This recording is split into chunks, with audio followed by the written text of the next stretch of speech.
audio marks coming to you from the Sachem Public Library. Welcome to the Marks for Life podcast with your hosts, Jimmy, CJ, Jared, and Joe, the Four Horsemen of Wrestling Podcast. Four casuals turned Marks wrestling fans to give you a direct line to all things in the squared circle.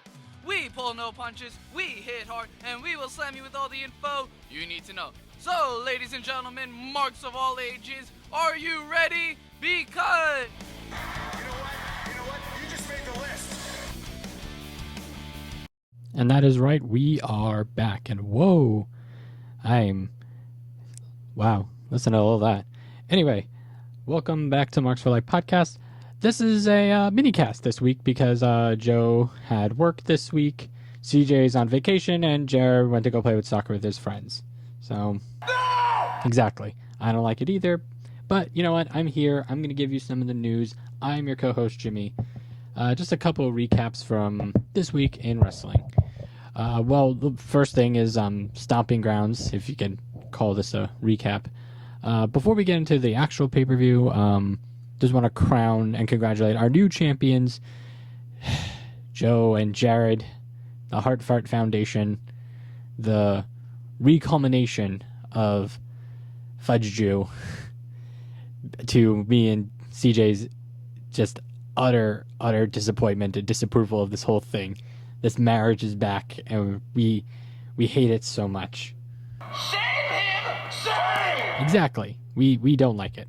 But they are the champs. They will hold on to the belt for God only hopes that they lose it by the next title defense, because this can't be a thing anymore. We have to shut this down. Anyway, back to the actual news. Stomping Ground was this past Sunday. It was an alright pay-per-view. It was I personally didn't like it or watch it that much. All I got was the highlights. And I could say the same thing for CJ and Joe and Jared.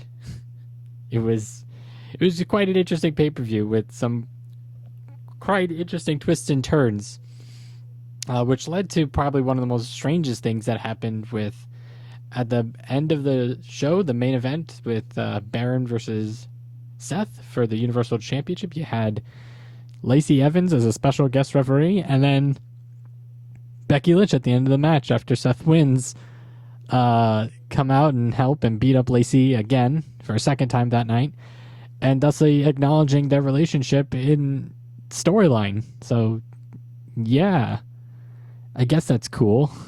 I don't know what else to make of it, but yeah, it's cool. It's cool. Yeah.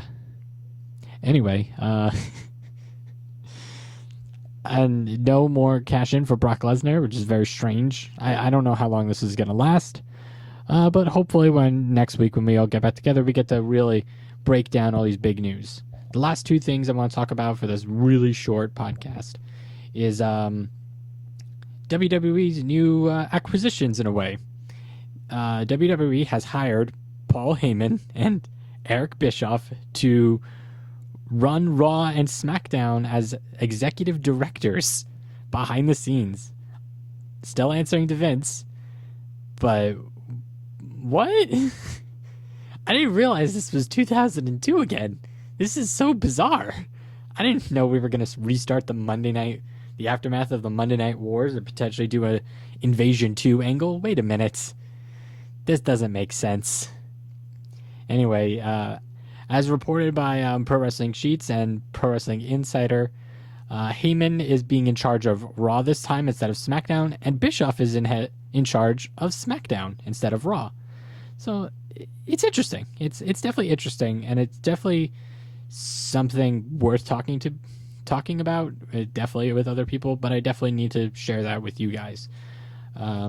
According to PW Insider, WWE has been trying to get Paul Heyman for months and finally come to terms recently, and they dealt with Bischoff in the past few weeks. It's definitely interesting. I don't know how else to really put that down. Yeah.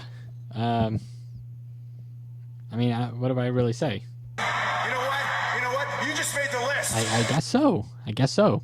And speaking of the list and Chris Jericho, there's two things I want to talk about with AEW. First is AEW's Fight for the Fallen. That's coming up in, I believe, August. Yes, August. Is it's apparently going to have some competition. It's going to have competition in the form of Evolve 131 streaming on the network, which is pretty left field and kind of an interesting talking point. You know, WWE has been very reluctant with showing other indie shows that they don't own or own the archive source. So, you know, all the Stampede Wrestling and old WCW and ECW stuff that's on the network. And then you have, you know, old AWA and NWA archives on the network. And now we're going to be getting Evolve shows on there too. You know, the pseudo, you know, what would you call it? Not an NXT brand. What do you call it? Shit, I really need the other guys here because I don't remember what it's called. It's the lower brand. It's a shit. I'm not gonna remember, and I don't want to drag around this too long. But it's one of the lower tier brands for it. You know, a training brand. Learning brand. It's going to come to me like by the end of this podcast, I swear, and it's just going to drive me insane for the rest of the thing unless I stop talking about it. And the last thing we're going to talk about is Fyter Fest. That's coming up literally the day that this podcast will be dropping, and it's free on BTR Live, Bleacher Report Live. So if you sign up with Bleacher Report, you can literally watch and get updates through Bleacher Report, which is a pretty substantial sports news source. I know CJ gets it a lot, and he really likes it, and I'm going to try watching it this weekend. Again, hopefully you guys that are listening, however many of you there are, will listen to it and watch Fyter Fest. And hopefully it'll be really good. I expect that this show will be really good considering the amount of talent and what will lead on to hopefully the rest leading up to All Out this coming fall. And yeah, that's about it, guys. Yeah, that is our mini-cast. A really, really short one. I hope you guys enjoy the rest of your weekend. Hope you enjoy Fyter Fest. And we'll see you next week.